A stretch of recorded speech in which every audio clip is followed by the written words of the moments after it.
Howdy everyone, Poshy with an Age of Magic video, and in today's video, we're just going to have a little bit of a chit chat. There's going to be some swearing in here, so if you've got sensitive ears, I don't know, just go do something else. Honestly, I'm a bit frustrated.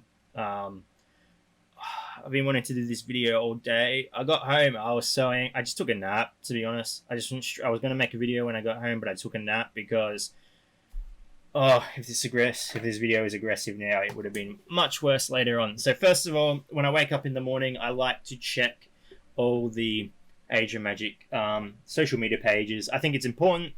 I make videos on the game. I should be updated on what's happening. I should know what's happening. So, that when I relay information to you guys, it's to the best that I can get it. What caught my eye was the post on Facebook about the new rogue coming to the Wild Elves. When I checked it in the morning, there was 58 comments on the post. There was 58 comments at some point of the day. I can't remember. It was 58. Yeah, 58. I couldn't see one positive comment on the post at all. Not one single positive post. And if you think this video is going to be about me saying pull your heads out of your asses to those people, you're wrong. I don't think I could go into that post and disagree with anyone. I don't think I could comment on someone's comment and say you're an idiot. Everyone, some comments were worded better than others, but every post had validity to it, and they were right on the most part. Why should people be excited about new heroes coming to this game when they're shit? And I'm saying that as an assumption, as someone could find a use for these heroes, but are they going to be able to compare to the golden bastards on the screen? No, probably not. And I already know I'm ruffling some feathers because I called the Golden Army bastards, and in some ears at the moment, apparently insulting the Golden Boys is blasphemy. I learnt that the hard way with a video I released a few days ago about reworks on the Archons, which, if you watch the video, the reworks probably wouldn't have even made them weaker. It would have made them stronger, if anything. But the thought of touching these heroes is absolute atrocity. It should not happen, apparently, in some people's eyes. Two main arguments come across with this topic. The first being, I paid for these heroes. How dare you even consider reworking them, nerfing them, whatever. Okay, fair enough. The second one being, and a more valid one to be honest, is why not just rework older heroes? Let's start with the I bought these heroes argument. First of all, you didn't fucking buy these heroes. Straight up, you didn't fucking buy them. What you guys bought was time. You saved time. You bought the ability to save time, because every single one of these heroes on my screen right now is completely free. Artis takes a lot of time, but you can get him for free. Ilios free, farm him from campaign. Sacrif free. Event, farm the heroes, farm her free. Magnus 100% free. Are you going to be able to max him? Probably not, but people have easily proven so far that you can use him 4 stars, 5 stars, and beat every other team in the game. Tyros free, farming from campaign. Steris, no one even uses him. Free, farming from campaign. Argent, event hero, farm him, farm the champions you need for him, get him for free. You're not buying. None of these heroes require you to buy them. All you are buying is the ability to save time. So, what Playcott chooses to do with these heroes, completely up to them. Are they going to nerf them? Who knows? Are they going to rework them? Who knows? If the thought of these champions getting reworked or being nerfed so they're not ridiculously big dick slapping everyone in the face, and you don't want to see some type of variety in this game, go buy a bloody Lego set. You'll get just as much fun from that. It's the same thing. Just the 5 pieces. There's more pieces in the Lego set. I've played with Lego before. But, let's just use 5 pieces. You just put them together, deassemble them, build it again. Same thing, over and over, over and over. You might get a bit frisky, and you might be like, you know what? Take this Lego piece out and put this Lego piece in. Whoo! Whoa. Living on the edge. It's the same fucking thing, though. If that is exciting to you, Lego, right up your alley. That is my argument to people that say these champions shouldn't be touched. Now, oh, I've pissed off some people. I don't care. Really don't at this point. The next argument is reworking older heroes, which is a legitimate argument. Um, there are some issues that come with reworking older heroes. Now, I'm all for reworking older heroes. If they want to rework older heroes, go for it. Go for it. Go for it with caution, though. These are what you need to look out for with reworking older heroes. Now, the people that argue that they've spent money on these heroes, that these... Lucky, what are you doing in there? Spent money on these heroes and they should dominate everything in the game are going to be the same people, and you might get a few more, you might get a few less, that argue that older heroes should not be reworked to compete with the Archons.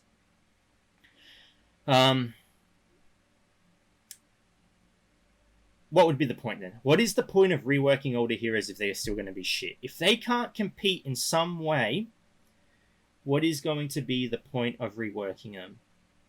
Honestly, why rework something that is still not going to be usable? You're just going to be wasting Playcourt's time. Well, Playcourt's going to be wasting their own time, and they're going to waste our time because we'll get our hopes up. We'll hear it. We will hear before it happens that a rework is coming, and we'll get our hopes up that something good is coming, only for the barbarians to get like a 15% damage buff. It's just going to waste our time. If you're going to rework a hero, if you're going to rework a faction, make it competitive. Otherwise, you're wasting everyone's time. Another issue that comes with reworking heroes in this game is the Archons. And what I mean by that is the Archons are built to be so ridiculously powerful that to rework older heroes, imagine how much more powerful those heroes would need to become. Just think about it, okay? The only way to avoid that scenario is if you design abilities that specifically deal with barriers or something that the Archons strive upon, which is everything. Barriers is their most dominant feature, though. If you can design a character that deals with barriers, awesome. But otherwise, you're going to have to rework a faction or introduce a new faction that is predominantly stronger than the Archons. And if you think the Archons are toxic, imagine what that faction would look like. Imagine the damage that would cause. Now, in my last video, not my last one, but the video I released suggesting reworking these heroes, I had some comments saying that it's really convenient that I brought this up now. That everyone now is getting to the point where they can compete. What's convenient about it? I have never once said that the Archons are the best faction in the game in terms of, you know, how they play out. I've always stated they're very powerful, and everything I do is not broadcast to the community.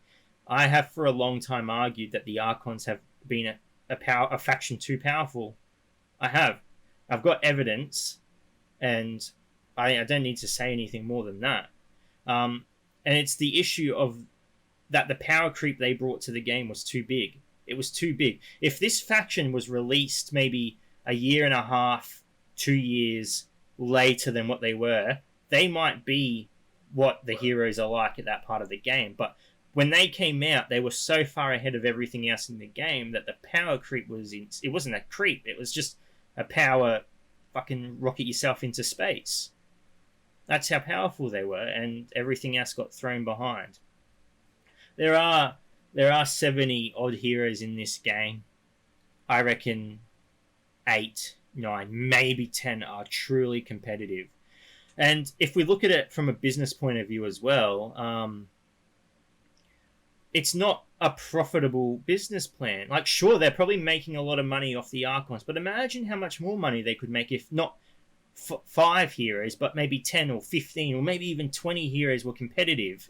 You'd have all these people spending money wanting to build up this arsenal of heroes to stay at the top. You'd make more money that way overall. Sure, you've got people that are buying everything in the game already, but you'd probably have more people buying stuff if, you know, there was a bigger defense they could build. At the moment, what incentive do people have to spend after they get these characters?